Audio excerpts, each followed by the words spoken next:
Hey everybody, welcome to episode 46 of Stock Talk with Josh and Niko. Once again joined today by my co-host.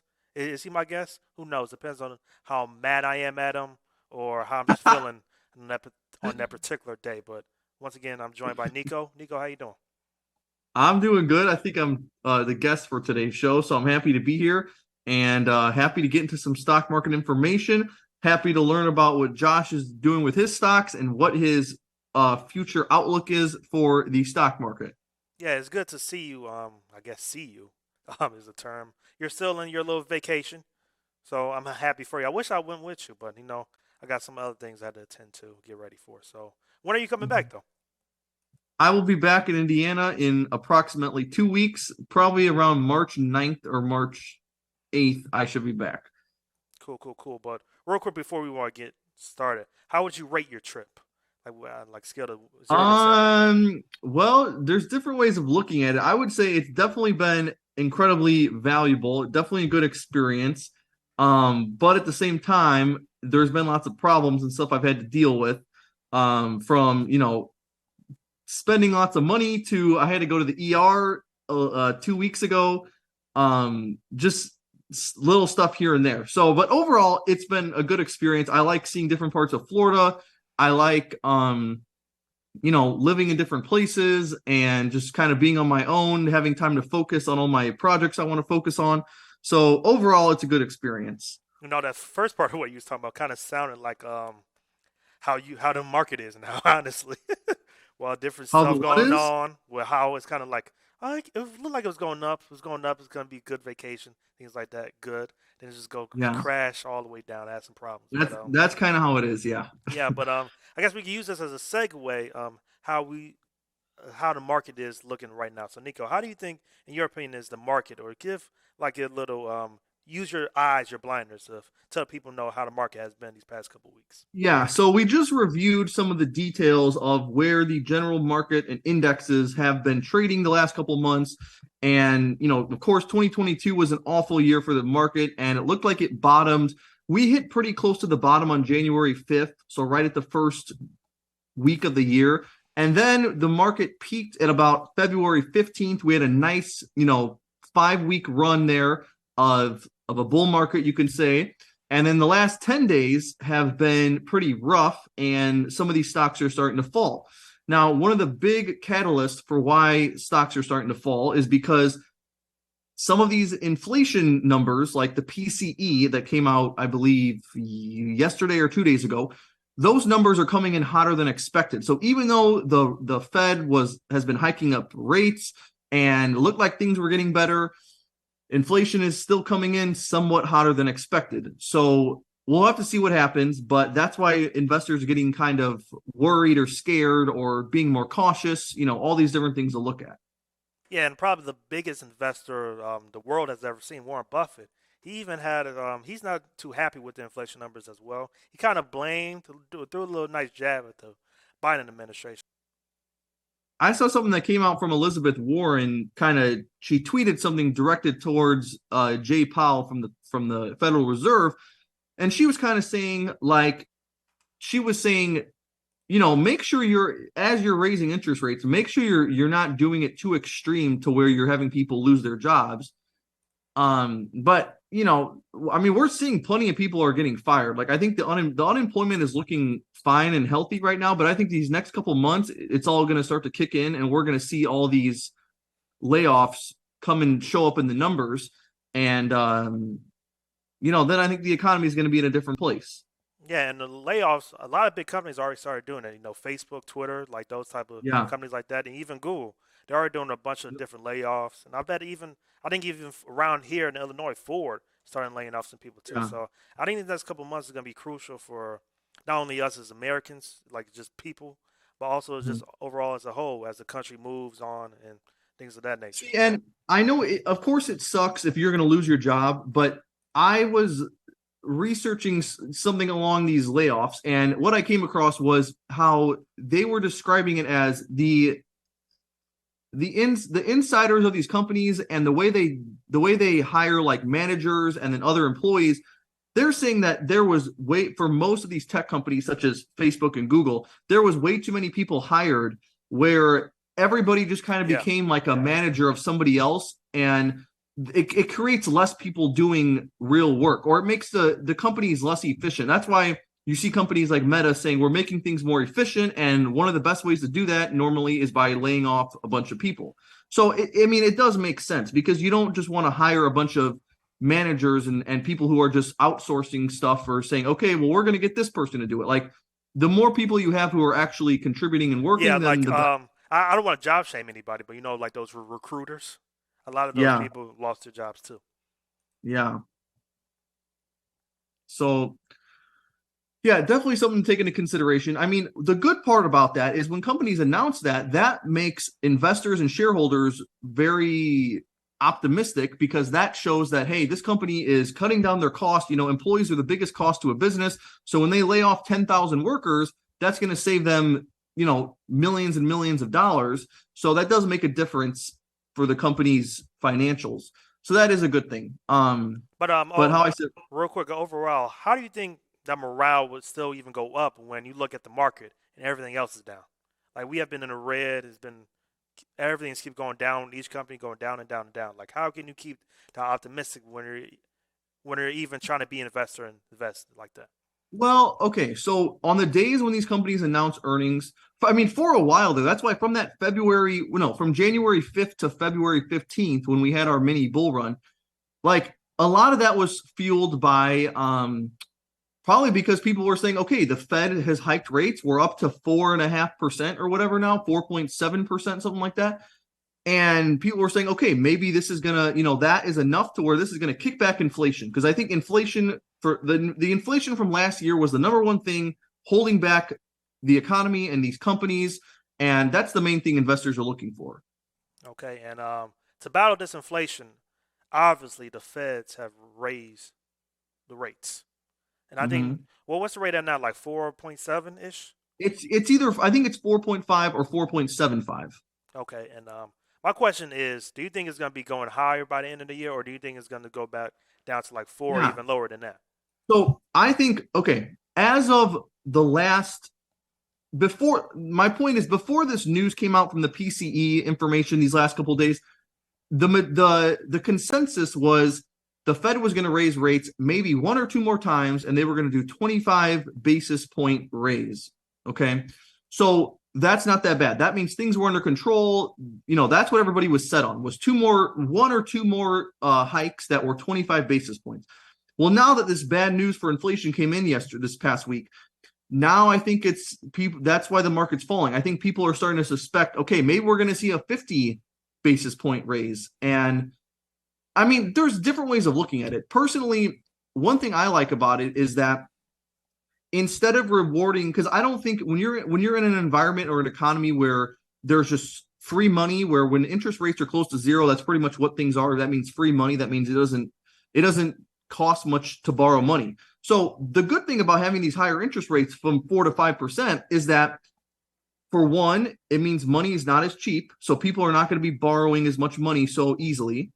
And number two, the second thing I like is that when you are saving money, you get rewarded more so. So for like example, in the past, when I've had my money in Robinhood Gold, they paid me maybe 1%, 2% interest in the past. And now I'm earning 4.1%, which is a lot. Round of So applause. yeah, that's the good thing is there's I mean I saw Fidelity is offering CDs for up to 5% and stuff like that. So the good thing about higher interest rates is it rewards people who are saving their money and putting it in bank accounts. That's one of the good things. Yep. And also, it is an article on Bloomberg. Unfortunately, I'm not subscribed to Bloomberg, so I can't read all of it. But it is saying that the Federal Reserve officials are kind of like hinting at it will be increased. So, what number do you Yeah. think is going to be might go up to the next 6 months? Because I'm thinking it'd be I, around the 5.2 to 5.4 range, like around those numbers.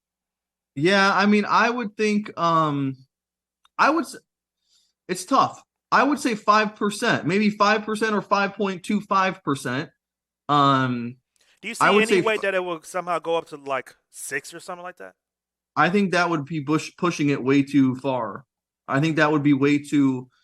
I think that'd be too much. I think that'd be too much because the other thing was not only were people expecting these 25 basis point raises these last couple of weeks, but they were also expecting the Fed to pivot, which means they were expecting in the second half of this year for the Fed to say, okay, now we're going to start lowering rates because we did what we needed to do. The economy has settled down. It's not so hot. And now we're going to start making things easier again. That's definitely got pushed now. That's probably, now we're talking 2024. If we're Yeah, talking true. them, they're going to lower rates. So that's even pushed out further. So, overall, do you think this is a good idea, or do you think this is an effective way to deal with all of the inflation that's going on, or no? Yeah, I mean, of course, this is gonna help fight inflation. And at the same time, I don't want to go into a recession. I don't want a bunch of, you know, a No one wants large that, number, by the a way. large. I don't want a large percent of people to lose their job, and I don't want to go into a recession. But at the same time, I understand that the inflation is a big problem. Like not only for like buying a house and a car, but also for buying like groceries and going to restaurants and stuff. Like things are dramatically more expensive, and I'm definitely noticing that more so now. So yeah, I mean, all along the line, from a Chipotle meal to Oh buying a new yeah. house, everything is more expensive. And yeah, I mean, I think it is important to push back on that inflation and get it back down to healthier numbers. But I don't know, the consumers and people spending just seem really strong still. Like it's I don't know, it's people are still spending money even when things way more expensive. So yeah, Well, I think that I will say some things you have to spend money on, like some of yeah. those grocery prices, they're going up. So I know eggs are. I don't even want to talk about the price of eggs right now, but that price is Yeah. still going up. But you still need eggs, still need dairy products, and you still need those type of things, though. So even if the price is going up tremendously high, we still need those necessities just to live. So Yes, that's true. But how we talked before with Vince, where like even for necessities that you're buying, you will if the prices are going up, you're gonna go back and settle for the cheaper version of that product. very You true. Yeah. know, so there's things like that, or like buying a house or a car. You're not going to be able to buy the more expensive item that you wanted before. Now you got to settle for something cheaper. Um, so I don't know. It's a balance. You got to find a healthy balance, and I think things have definitely been too hot the last 2 years. So we definitely need to be pushed back a little bit. They just got to be careful that we don't go into a really bad recession or the economy doesn't fall back too much. Yep. Yep. Yep. So let's leave our country. Well, not really leaving our country because we're still having dealings with this particular country. But in recent news, the United States is sending an additional $10 billion to Ukraine. So that's now overall estimated total of around 125 billion dollars given to Ukraine for different types of support that's going on with their battlings with their I don't know. Are they calling it a war with Russia? Yeah, All right, with the war with Russia. So, Nico, how do you feel about that? And where do you how about the money for the Americans? Where's that going? exactly. Well, my bottom line on this is I support helping people. Okay, no matter what situation they're in, even if they're in another country, whatever.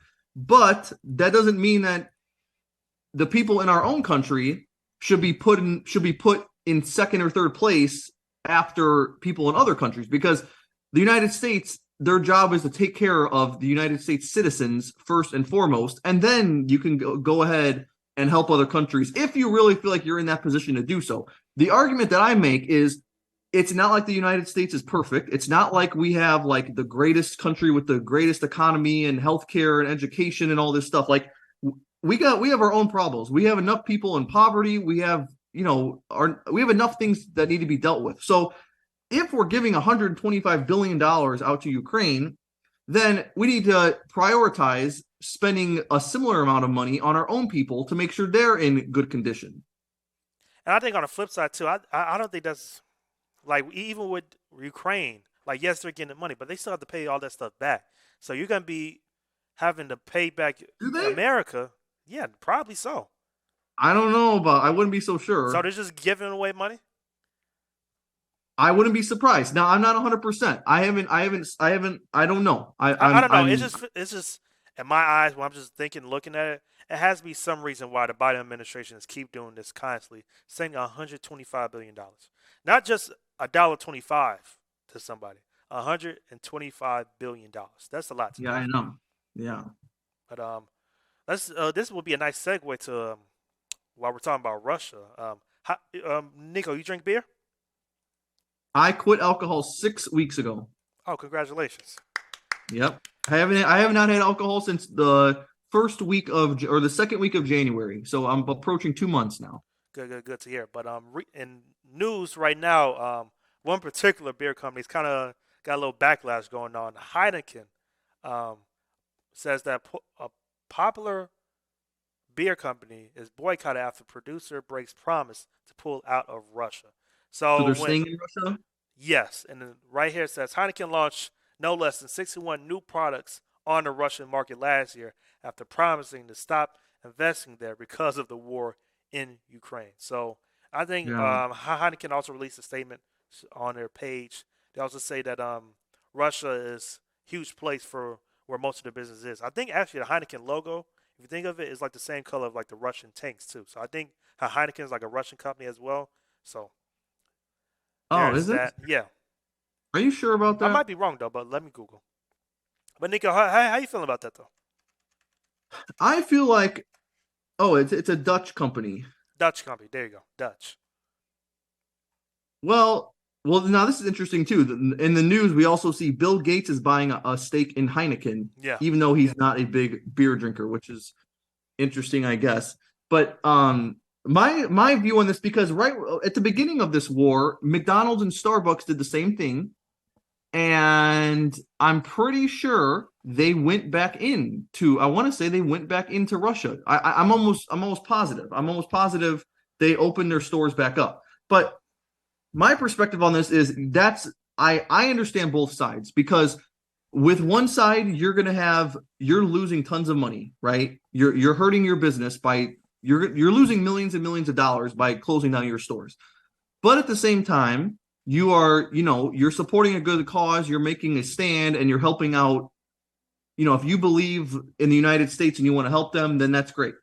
On the flip side, though, if you could I also can see it from the perspective of, we're going to stay out of the war. McDonald's doesn't have anything to do with international conflicts. Like they just need to sell cheeseburgers, and they can sell them in both countries and have nothing to do with politics. So I understand both sides. Yeah, I think it's because, like you said, all whole different bunch of companies do all of this. Even when it's the Mm-hmm. war in Russia, war in Ukraine that's going on, the Black Lives Matters, things like that. It's kind of like with social media now. A lot of companies trying to grab on something real quick and They try to make they it, they trying to love look they love good. Yeah, grabbing onto the political issues. yeah. It's like they say stuff to like try and get like a couple dollars so they can look good in the graces of social media and people like Yep. overall. But then like at the Yeah. end, it's like they don't really do anything. Like it's just like with the Black Lives Matter stuff. Yeah. All this stuff, it's been a whole bunch of different stuff. Like 2 years ago, well, I think 3 years ago now because 2020. But well, I said with Black History Month, a whole bunch of different companies doing different things for Black History Month. Now as time Yeah. goes on, and it's not as much on the shown on the media as much. They kind of forgot about it. So I think I Yeah. don't know. And okay, okay, real quick. I know this is slightly off topic. What's your opinion on Black History Month? Do you think that's something we should have, or do you think it shouldn't be like that? We have a bunch of different Independence Days for different races, don't we? I guess. We have an LGBT month, don't we? Okay, but I guess the way I'm looking at it is, do you feel like it would be better if we just said we don't have Black History Month because Black History is the same thing as American history, so it's 12 months a year? No, because No? even then, um, even though things are important to us and matter to us, like we still have special days that like hey, we Yeah. all we all like Christmas. We all like Christmas. We still Yeah. celebrate on this one particular day. It's not like Okay, a I whole understand. thing. Not throughout the year, like oh, every day is Christmas or every day's my birthday. We Okay, celebrate it on this particular day, yeah, and that's a good point. But the difference is those holidays are one day long. But I mean, I guess Hanukkah lasts pretty long. But if you're talking about celebrating something for an entire month, that's a pretty big chunk of the year. It's the shortest month of the year. And plus, how much stuff, Black History Month stuff, have you seen? Like literally, how much stuff have you seen? Like we have, like now we can watch our own media, like with our phones. We don't have to watch cable, like that. Yeah.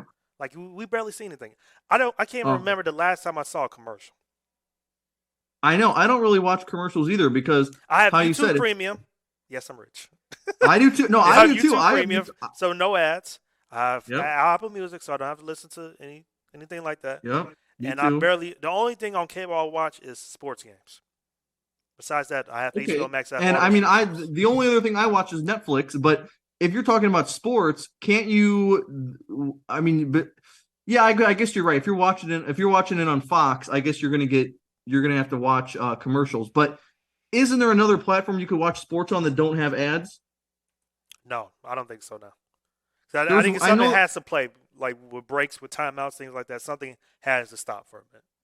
Yeah, I mean, I know there's one called Fubo TV. Have you heard of that? Yeah, but it's still commercials and breaks, though. I think. Oh, there is. Yeah, Oh, I didn't know that. Okay. cause I All right. used Well, Fubo one anyways, time to watch something.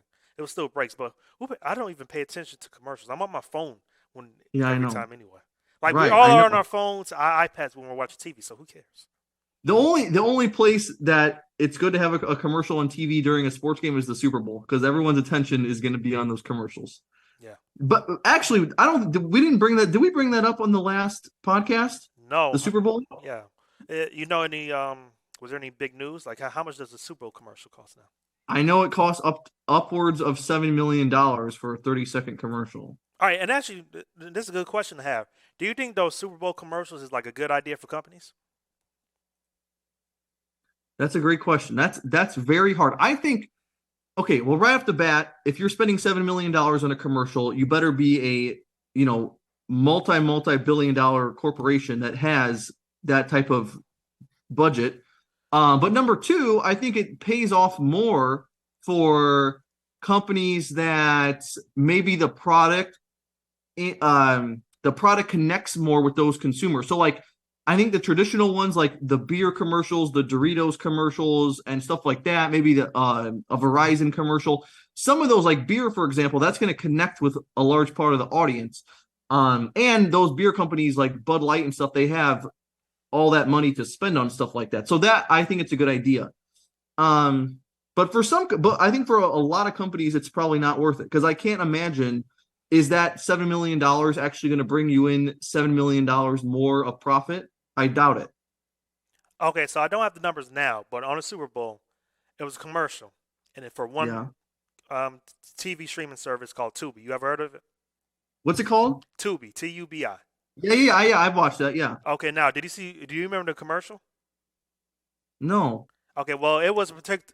Well, whenever you get time, just look up YouTube Tubi commercial, Tubi Super Bowl commercial, and I promise you, like, I think those Super Bowl commercials to be effective, they have to be good commercials. Like, they have to stick to people. Yeah. And like this particular commercial, I think was great because we like when you look on Facebook, Twitter, if you type in Tubi, like during Super Bowl day, everyone's talking about it. Everyone talks about it. So I think Okay. that's where it was effective at. But Tubi isn't a big as a company compared to its competitors like Hulu, um, Disney Plus, HBO Max, things like that. But I Yeah. think now I just looked up. It says Tubi has reached 64 million monthly active users. That's the most it's That's ever a been. lot. Yeah, that's the most it's ever been. So I'm wondering because of the Super Bowl, maybe did it Actually, that's go that's up how more? that's I don't know. I'm pretty sure that's how I watched the I put the Super Bowl on through Tubi, I want to say. Yeah, so like the But at commercial the same was time, it's free though, right? It's free. yeah, it does all free different shows. It's all free. So that's why it's easier to yeah, that's I watched a couple movies on there. But anyways, that's why it's easier to get all those users because they're free. Yeah, on YouTube, this commercial has just on YouTube alone has 1 million views. All right, I'll look it up after this. But the other thing is YouTube, I believe YouTube TV was supposed to try to I think they're interested in buying out one of the sports. It's not ESPN because ESPN is owned by Disney. Um Well, I don't know because the next year or two, I think the NFL is trying to do like a type of brand deal and like a deal, a new yeah, TV deal with YouTube. So that yeah, will I be think going to that's what play yeah, next year or that's what it two. is. That's what it is. And that's going to be an important thing for Google. We're going to bring that back up when we get to the Google segment later. But going back to what we were talking about these companies like McDonald's, Starbucks, whoever, who get involved in these political things or these cultural issues to get. I mean, you could say like, yeah, it's great if they're supporting a good cause, and that's But they're great and not. all, but yeah, but a lot of times they're probably not. They're probably it's just because for those companies, the number one most important thing is how much attention can they get, how much publicity can they get, and especially if they can get it for free by putting out an advertisement or donating money or whatever it is, that's going to get in the news and millions of people are going to see that. So I think it all comes down to just that publicity part. I think it's when Starbucks says we're shutting down all of our locations in Russia, I think that's just something that's going to jump on the news super fast, and it's just like a free ad that they didn't have to pay for, pretty much. I think that's a big part of it. Yeah, it's like when all this stuff first started with Ukraine, it was everywhere. Like every Yeah, time you look to your left, right, TV, front of you, back, side, whatever, yeah, there's something about Ukraine going on. There's some type of story, something like that going on. But yeah, yeah, I think it's you do anything for clout, as the yeah. saying would go. But as we keep on going, Let's go back to American company, one of the biggest American companies, the most well-known American companies that we have. Mhm. Ford is suspending all electric F-150 vehicles because of battery malfunctions. I think the article Yeah, was saying that one battery caught on fire, so that obviously is not a good thing. And yeah. so Nico, as you being as a big of a Tesla fan, how do you feel Hmm. about your biggest Well, one of your biggest competitor going well, through okay. these I'm type of number one. I'm difficulties? not surprised. I'm not surprised. And no, and I don't mean to say that like in a bad way, because I mean like I know Tesla had to go through this. Tesla goes through the same issues. The last 12 months, we've seen all the stuff happen with them catching on fire. They've recalled a 500,000 cars, all of this stuff. So that's to be expected with, I think, any electric vehicle company that's starting to ramp up vehicles. I think that's going to happen. So I mean, it's a temporary problem for them, but it's I don't think it's going to make a huge difference. I still think Tesla's going to be the number one car maker in a couple of years. Think so? Yeah, Okay. I will say I think Ford is going to take over when this gets all correct and fixed. I think this is going to take over the pickup truck industry. Like I feel like a lot of people are going to want an electric pickup truck, and it's going to be mainly from Fords. That's what it's I think, though. possible. It's possible. I don't think it'll outsell the Cybertruck. What? It's Yeah. definitely going to outsell the Cybertruck. No, I don't think so. The Cybertruck has over 1 million pre-orders. That's not enough, man. I'm sorry. That's Pickup trucks. You know how that's much? Do you know how much white boys and every American loves a pickup truck? That's all we want. Even women are starting to drive pickup trucks now. okay. I believe Ford on average sells around 1 million pickup trucks per year. So, and now we're talking about EV. So if Tesla can do that with their Cybertruck on year one, the car hasn't even come out yet, but we've seen over 1 million pre-orders. I don't think Ford's going to get. I don't think Ford's going to get over 1 million orders for their electric pickup truck. I think they can get. They obviously can get 1 million orders for their gas-powered pickup truck. I don't think it's going to happen for their electric vehicle. Okay, but do you see them being the leader of like all the pickup trucks? Like most of the electric pickup trucks you're gonna see, it's gonna be Ford. You think that's gonna be the case? Maybe they have a shot at second place. Oh, right then. Okay. Okay. This next topic, I think everyone is kind of wanting to know more about, and that's the housing market. So, Nico, how's the Yeah. housing market been looking? Well, although we saw what was the statistic I talked about before we started that Oh, you said that new new houses, yeah. new home sales were at a 10-month high. That's the statistic. However, the more important statistic here is what you put on our list, and that's that January sales for houses overall are down 37% from a year ago. So that's probably the more important number. These numbers are falling fast, and that's good. I mean, that's some good evidence that the interest rates are kicking in, and it's pushing down. People can't afford the same houses, so Yeah, well, we needed a I'm not correction surprised. badly, so it's still gonna be going down for I think this entire year too.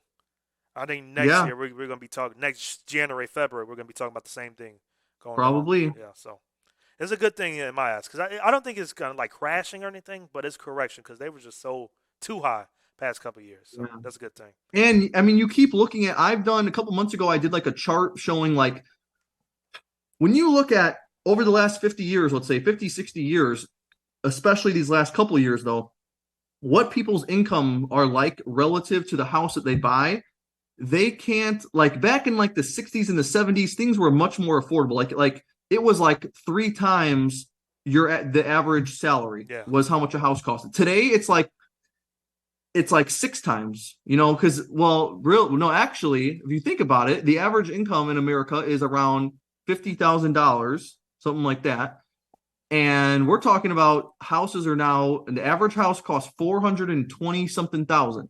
So we're talking 8.5 times the average American salary is how much a house costs. Sheesh. So I mean it's a lot. It's like relatively speaking, over the last however many decades, things were much more affordable. And then on top of that, not only are the houses, way more than they used to be, it's the same story with cars, it's the same story with college education. So all those things is what is contributing to people being poor and having six figures of debt. That's what contributes to all that. So I don't know. It's sad to see all that happen like that and go in that direction. But what can you do? Yeah. What can you do? What can you do? But do you own Intel or AMD? I have never owned AMD, although I bought Intel and sold Intel, I believe in January. I think December. Yeah, I think January. I bought it at like somewhere around $28, $29 a share or something. And then I sold it pretty like a month later because I was like, when you look at the numbers, they don't add up. On a historical basis, I think it trades at let me think. Oh, I know what it is. I think it normally trades at, yeah, this is what it is. Historically, Intel will trade at a price to earnings ratio of about a 10. Okay. Yeah. It's around a 10. They're expected to do anywhere from like $1.50 to like $1.80 of Hmm. of EPS for this year and for next year. I think it's $1.80 something. And so that means that the stock price on average should be around $15 to $18 based off of these earnings. And right now we're sitting at a 25 or a $26 share price. So I mean it's almost trading at double what it should be. Now if it goes all the way down to $15, that's going to be a fair value for this year, but really that might be too extreme, I think, because Intel has a pretty good chance at bringing earnings back to like $6 instead of $2. But as of right now, I would not be purchasing Intel at 25, $30 a share because it's not there. And did you see what happened with their dividend? No. What's going on? And this is great. This leads us to the discussion of talking about these executives and management, because what happened was in January, at the end of January, the CEO came out and did an interview on CNBC of Intel, and he said we are committed to having a healthy and sustainable dividend, because Intel's dividend is pretty good right now. Yeah, it is When good. it's Yeah. yeah, it's 4 or 5. It's up to 5% as the stock's been falling. It might be one of the So best comparing like different like big companies such as them. Like it might be yeah, one of the best. it is. Yeah, 5% that's huge. That's a big number. But anyways, they said they're committed to having a healthy and sustainable dividend, and so they're take that for what it is. But this last week, the CEO came out. I think they just reported. Yeah, they just reported earnings. I think like a week ago, and now the CEO says we're cutting our dividend by 65%. So that means that 5% dividend is now going to be like 2 Yeah. point something. Now you're going to have a 2.3% dividend or something. So it's just that looks really bad on the CEO. That looks really bad on management, like leading investors on like that. Because I mean, that's how most people interpret it, I think. I mean, when they say we're committed to having this sustainable dividend, you're not expecting them to cut the dividend in half Yeah. a couple of weeks later. So that's another reason I'm not interested. I mean, I think That's the kind of like big I what Heineken did too, just saying something that sounds good at the moment, and then yeah. when time moves forward, it changes all of a sudden Yeah, for some reason. exactly. Same thing. It's the same thing. And the other ideas around this is that for years now, Intel has proven that they just keep losing market share. They cannot keep up with innovation, and the market share is going to AMD, it's going to Nvidia, and Taiwan Semiconductor plays a big part in that too. I think AMD and Nvidia are probably at the top, and then there's a couple other players like Qualcomm and stuff, and they're also strong players too. But it looks like AMD and Nvidia have top of the line technology, and they get the big partnerships with Google and Microsoft and Apple and just stuff like that. So I don't know. Intel is I would stay away from Intel. I really would. Yeah, and Intel might be going down a little bit more too because on Monday, well, February 28th, is that Monday or Tuesday? Tuesday or whatever it is, Tuesday, Wednesday, whatever. February 28th is in the future. Yeah, it's in the future. It's in the future. But AMD will be releasing a new processor called the Ryzen 9 7950 X3D, which features game frame rate boosting up to 3D V cache, and is supposedly, allegedly, around 39% faster than Intel's Core i90 Oh, well, that makes sense. 13900K. That makes sense. Now, Sheesh. one thing I should mention about the whole Intel cutting their dividend is that what this will do is it's going to help out their cash flows, because if Intel is paying more than half, they cut their dividend by 65%. So all that money they were paying out is now going to be able to go into research and development or whatever else they want to invest it into. So that's the good thing. That's the good part about this. Yeah, because it sounds like AMD's about to blow them out the water, like any I type of know. way. 39% faster, that's a huge, huge boost. But I guess we'll see sometime in the future how that is going to work out. So Yeah, I mean the problem with I would love to own AMD and Nvidia because those are going to be probably huge winners for the next decade. But they just trade at such rich valuations. It's hard to know when to get in because it's yeah, yeah, you can't compare them to pretty much anything else. Like there's a few just like powerhouse companies out there like Amazon and Tesla and Nvidia and some of these companies like they don't trade at conventional metrics like 15 or 20 times earnings. They're trading at 40, 50, 60 times earnings. So you don't know, like it seems like they're overvalued, but really that might be 40 times earnings might be the best chance you have to buy them. And what's funny is back in early January, Nvidia bottomed out at about 145, $150 a share. And Adam texted me and said, "Hey, should I buy Nvidia?" And I was like, "Well, it's probably fairly valued. I don't. It could go up, it could go down. It's probably in the middle." And then since then, it's gone from $150 a share to now Nvidia went to like 230. So he should have bought it. He would have made a lot of money.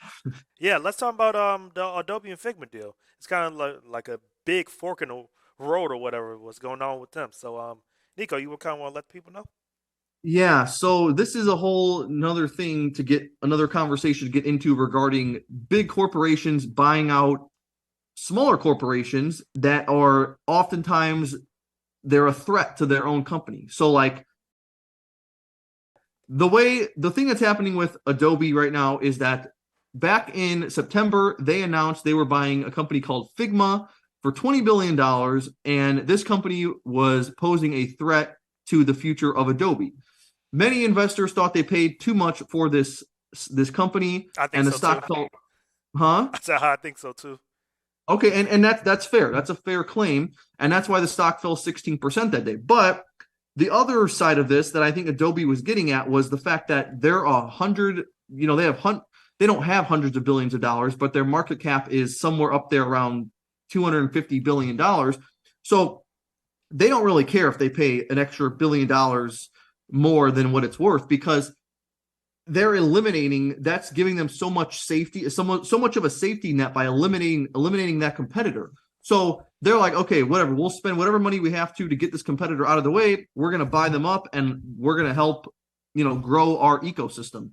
Well, now the DOJ, Department of Justice, says that, well, we're looking into this Adobe Figma deal and we might have to not let this go through. So, but what doesn't make any sense is that the stock dropped again. It dropped 7%. So keep on dropping. It doesn't. Yeah, so it doesn't make any sense because either investors said I guess the way you could look at it is investors are selling it because they see that Figma is a threat, so they don't want Figma to be a threat, but they also don't want Adobe to pay too much money. So you can look at it both ways. The way I look at it is when the stock dropped 16% back in September, I bought it that day because I said, that's fine if they want to overpay for Figma. I know Adobe's going to keep, the money's going to come in and they're going to keep rolling into the future.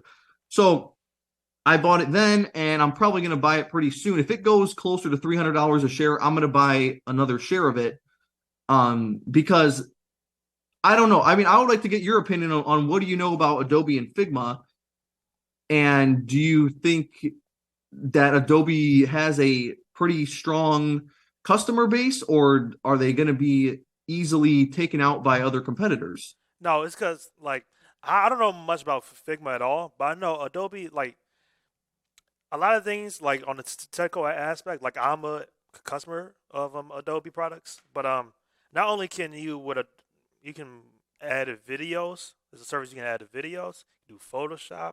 You can do it's a whole bunch of different services that Adobe has. A lot of companies, they do one thing. They have one thing that you can edit videos on. Then there's another company you can Photoshop on. Adobe's really the only one that you can do all of them on for a great price too. So, Yeah. I do think all this is gonna go through. I think this is still the first round. The Justice Department is gonna take as long as they want to review everything, how they have to. But I still think it's gonna go through.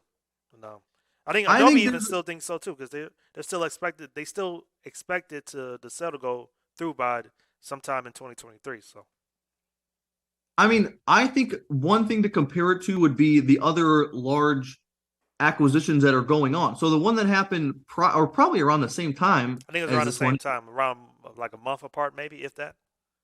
What, for Microsoft? Yeah, Yeah, the Microsoft and Activision one. That one actually might have even been earlier because I felt like I actually, think no, I you're sold. right. It was 6 months before, I think, because Yeah, the stuff with Adobe was October, wasn't it?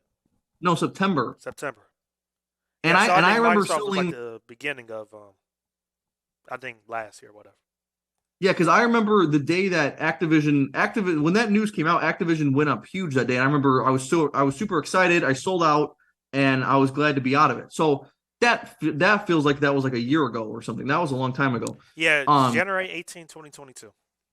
okay, so over a year ago. But what I'm getting at here is that acquisitions like that's I think that's got to be one of the biggest acquisitions of all time, if not the biggest, because I think they paid $90 billion Yeah, I for will it, right? say if this goes through, I think it will go through, but this merger will probably be the biggest and largest the tech Yeah. industry has seen.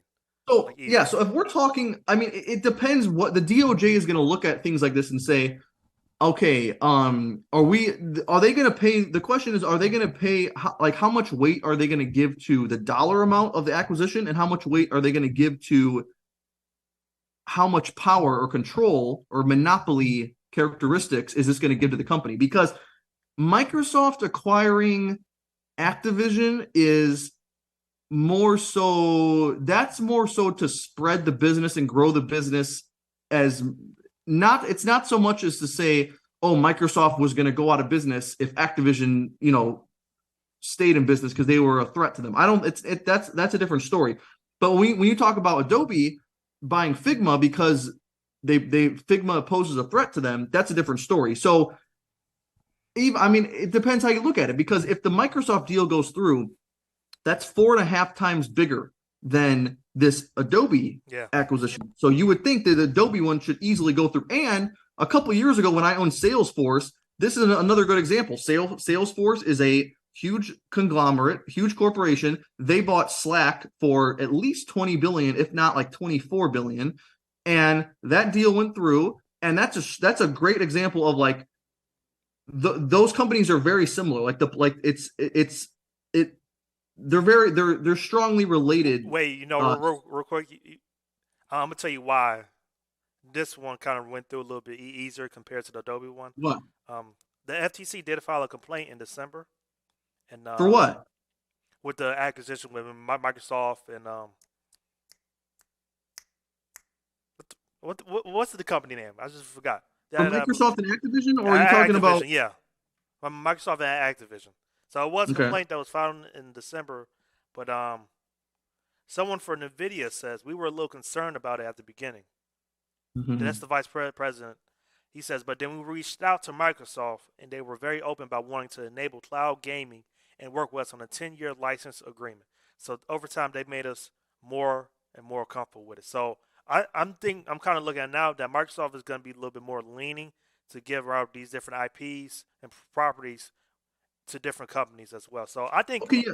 yeah, like even some news that I saw too. Like I don't know how much the stock Nintendo's at, but I think you might want to buy it too, because I think they're going to be getting the Call That's of what Duty games. what's his name? Chris Baranowski just said the same thing a couple of weeks ago.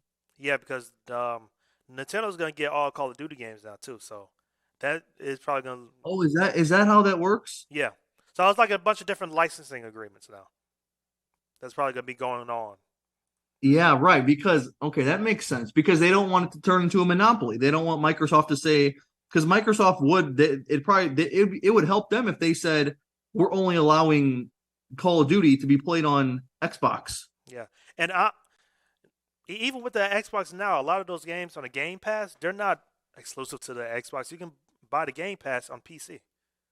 So a Yeah. lot of it's kind of cross-plat, cross-gen kind of thing going on Where with so Xbox. so are you talking about because Sony is PlayStation, Yes, but what you're saying Nintendo is besides Nintendo Switch, what I think else the do they Switch is the have? only thing that Nintendo has now. I think it's just the Switch. Okay. Yeah, but I mean, Nintendo has some big games coming up, like Zelda. That's a big one. They're gonna be getting the Call of Duty game, so I actually might buy Nintendo.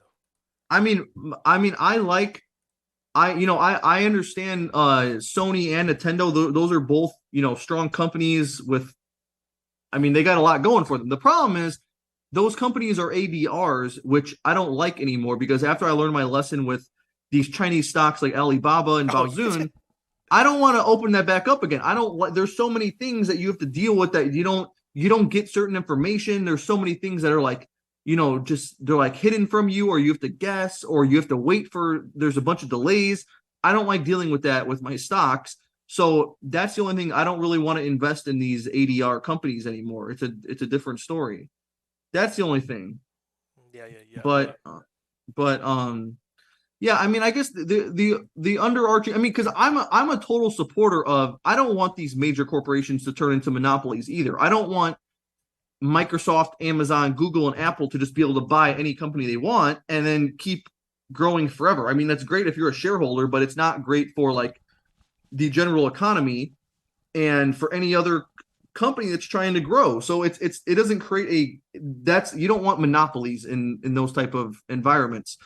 And what that's made me think is that maybe that's a reason to not invest. If this becomes a stronger thing, because you look at Facebook acquiring Instagram, well, they acquired Instagram and WhatsApp, or you look at I mean, there's all these different companies that acquire other companies, Yeah. right? It makes me think that if this is going to be a bigger overarching thing where like the DOJ is saying, okay, we're not allowing stuff like this to happen anymore, where Facebook acquires Instagram and then they blow it up, and the next thing you know, they're like getting close to a monopoly. So if that becomes more popular and they shut down these acquisitions, that would make me not want to own those big corporations then that are relying on you know what I mean, like a Yeah. Salesforce, Adobe, a Microsoft. If those companies, or like even a Procter and Gamble, stuff like that, they pretty much they're so big that they can't really grow. Well, I don't want to say they can't grow, but the main thing they're growing from is buying smaller new companies, eating them up, and then putting them in the ecosystem and growing them, and that's how they grow their business. That's how they stay a dominant player, and that's how they prevent anybody from taking over their business. So I don't think that's healthy, and I understand the DOJ wants to shut down stuff like that. So that makes me think, okay, then I'm not. It's not as intriguing anymore buying a Salesforce, because if Salesforce and Adobe and stuff have reached their maximum audience and customer base, and the only way they can grow is through acquisitions, then that's not a good position to be in, and then you're stuck. So you kind of want to get into that company that's up and coming, or innovating, like Tesla or Airbnb or something, that they're not relying on acquisitions. They're just innovating and making their way, Pushing the pushing their way up. boundaries and stuff like that. Yeah, exactly. Right. So it's just something to think about, because same thing with Amazon. Amazon's bought all these companies. They bought Whole Foods. They bought what is it? Didn't they buy, what's the production company? Oh MGM. yeah, yeah.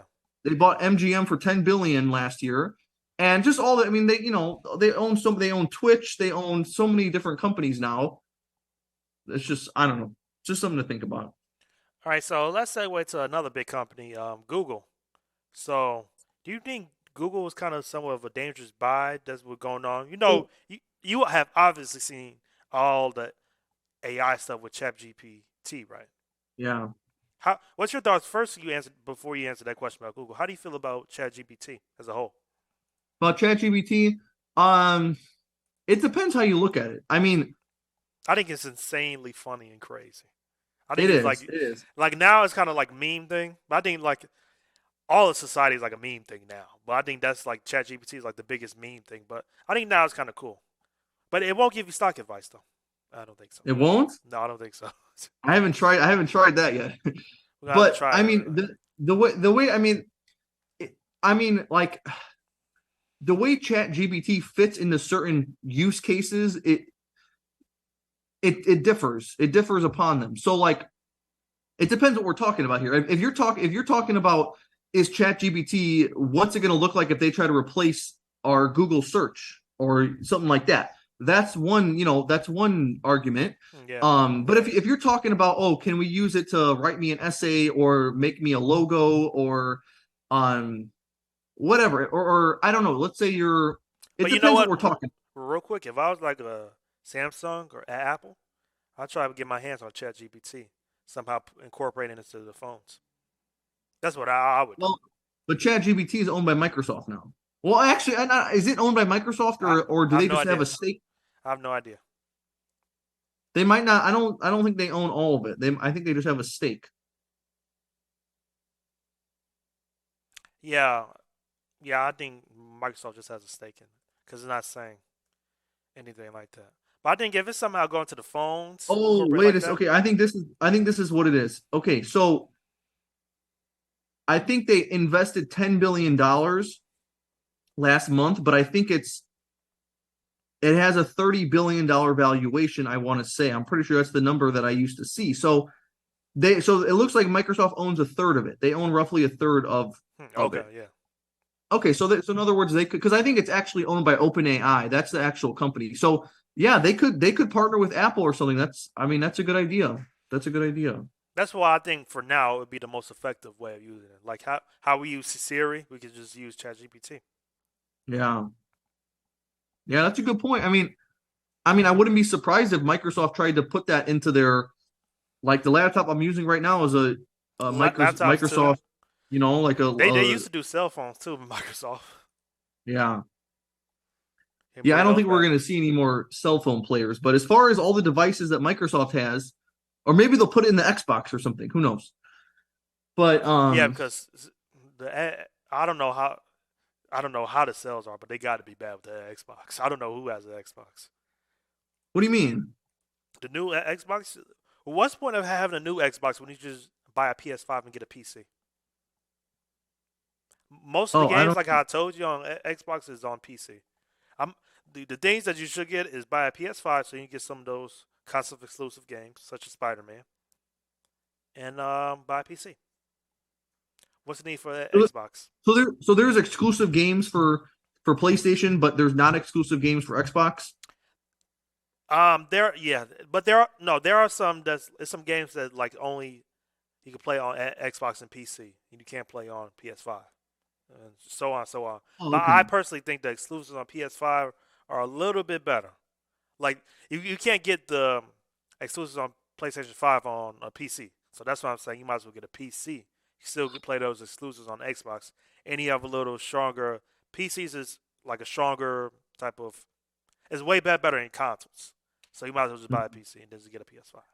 I mean, if they were gonna do that thing, because I forgot what they said, but they said something about Call of Duty was different than the rest of the game. So one of those they're making exclusive, and one of them they're not. Okay, yeah. But I mean, that would be. I feel like that would be too extreme if they said you can only play Call of Duty on, or you can't play Call of Duty on PlayStation. Yeah, I don't see them doing that. I Yeah, don't think Sony will even allow that to happen. yeah. So I don't know. But going back to ChatGPT, I mean, there's different ways to look at it. I mean, the one thing that I was in, getting back to with ChatGPT and Google is that this kind of so Microsoft owns Bing, Yeah. okay, Mm-hmm. and It they could have replace Bing. what? Bing was supposed to be the big competitor to Google. Is ChatGPT the one to take the Yeah. mantle and do it? Who knows? Well, okay. Here's the thing. I saw an interview with the CEO of Microsoft, and he said that the number one most profitable business model in the entire world is search. So that's where one of the biggest opportunities is for Microsoft. And although they kind of failed with Microsoft Bing, they only have like 2% market share. I can see how ChatGPT is going to play a big part in that, but I don't know if it would take over Google search entirely. I don't know if you could rely on ChatGPT to accomplish all the things we use Google search for. Yeah, Google has So too much I power. and I understand like people are like 80% of Google's money comes from Google ads, comes from the search business. So if ChatGPT was to take over half of that business or something, then yeah, Google would be doomed. But that's where I'm kind of like I'm on the fence of like I bought a bunch of Google stock a couple weeks ago when it was like $100 because it's down pretty big. And now it's down to like 90 or something. So the question is, is ChatGPT actually going to do something where Google's going to struggle now? Because I don't know if you saw, but the week after ChatGPT was all in the news, did you see the thing that Google came out with for their AI? No, I didn't see it. Well, all it was they tried to come out with a competitor back against Yeah. ChatGPT, and it failed. I mean, the way it failed was they asked it like, tell me some facts about. They asked it a fact about astrology or the moon or a spaceship or something like that, and it said something wrong. It said the first spaceship to go out into outer space or something like that. It was wrong about that. And then it got a whole bunch of bad publicity, and the stock went down. But the thing is, for one, I caught ChatGPT in a couple of mess ups itself. Okay. So you got to take that into consideration. And I don't know. I mean, I wouldn't be surprised if Google came back out with something and said, "Hey, we also have an AI that's just as good." I know they messed up the first time, but they've been working with artificial intelligence for like a decade now. So I wouldn't be surprised if they did come out with something successful. The other thing is I heard it's like 20 times more expensive for those companies to use ChatGPT instead of Google search. The Google search algorithm is much cheaper compared to And that's using gonna be the ChatGPT. biggest problem. The biggest problem. ChatGPT has to make it cheaper or just cheaper in general for more people can actually get to it, get their hands on it, and have some Well, it's experience with free it. now. Yeah, I know that, but yeah, as time goes on and on. Yeah. Um so that's why I don't know what to do. It's really hard to say. Like you're getting Google pretty cheap right now if you buy it. But the problem is Google, not the last 2 decades, I mean the last 20 years, Google has been like on fire. Like it hasn't really had many problems to deal with. They kind of just go up and up and up, and they just dominate the search industry, which is one of the most profitable businesses in the world. That's how they make $100 billion a year of profit. So I mean, I don't know. I mean, it's hard to say. because I definitely want to own some Google stock just because this is a good chance to buy it, but I don't know if it's realistic to say that they're gonna, this is gonna be the decline for Google now because they have competition. Who knows? Well, who knows? Who knows? Well, we are just past an hour. We're coming up an hour on this episode 46. So, Nico, you want to do your checklist this episode, or just skip it? We can skip it. All right. Okay. If you want to see my checklist is on YouTube. Stock Talk with Nico Criticos. All right. All right. Do you want to do what you've been trading, what you've been buying, selling? We Yeah, can do that real quick. let's talk about what we've been trading. You go first. Okay. I have sold, traded, bought absolutely nothing because I'm scared of the stock market. I am tucking my tails. I actually deleted Robinhood off my phone for a minute. Don't even want to look What? at it. Don't want to look at it. So don't ask me about anything in my stock. I don't know what is that. Could be all red. Could be a green. I could be having millions in there. I do not know. I don't want to know for at least the next week or so. So yeah, that's all I'm doing. I'm being a real man and just avoiding my problems and my issues and just not even gonna Okay, deal with it. So yeah, that's fair enough. That's fair enough. how I about you though? I sold lots. I sold a couple stocks for a pretty big loss that I've been um ever since the market started crashing 2 years ago. Those stocks I still bought back then that I thought were going to be good. Well, they were way too expensive. So yeah, I lost a couple $1,000s. I had to take the loss on some of those, including Alibaba, DocuSign, and Teladoc Health. And it is what it is. You just gotta. I definitely learned my lesson, and I'm not buying expensive stuff like that anymore. I'm not buying any Chinese or ADR stocks anymore, China. and I'm not buying. If the companies are huge money loser companies, I'm going to be very picky. I might have one or two companies that lose money, but I want pretty much all of them to be profitable companies. Um, what else? Then the stocks that I bought, well, let's do this first. I traded meaning I bought and sold pretty in a span of only 2 to 3 months. I got in and out of stocks, pretty quickly, and I made good profits. We're talking like 25 to 40% profit in the matter of 2 or 3 months. So that includes Disney, that includes Airbnb, and that also includes Cracker Barrel. Though all those stocks I did 25 to 40%. I sold some of my shares. Disney, I sold about half my shares when it was like $130, and then now when it's gone down to $100, I've been buying some back because I'm very confident in Disney. That's the stock I want to keep owning.